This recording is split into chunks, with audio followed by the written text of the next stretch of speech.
What's up guys? Ako nga pala si Meso. Hashtag you make me so happy. Wala lang intro. Ako nga pala si Meso. Hashtag you make Meso. Paulit-ulit ka. So yan po nagdadak na po ako nyan. Kasi after nga po ng siyam na oras, tatawag na po ako para magdak.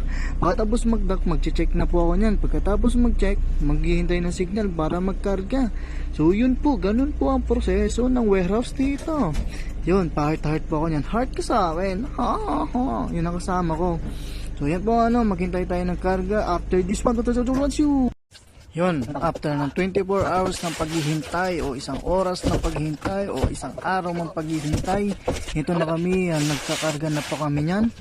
So yun po, 3 drop na pa lang yung idadrop.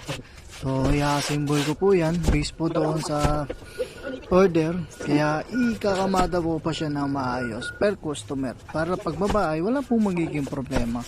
So yan po ang aking kasama po, masipag po yan. Kung gusto nyo po siyang makasama, contact nyo po lang siya. Dati po yung sumasayaw sa macho dancer sa may baklaran, kaya sumasayaw yan. Sample, diba, nakita nyo po, sumasayaw po siya. Kung gusto nyo po siyang makontak, mag-chat lang po kayo sa akin at ibibigay ko po ang kanyang personal number, baka gusto nyo lang naman. So yan po, ayan, tuloy lang po ako sa akin.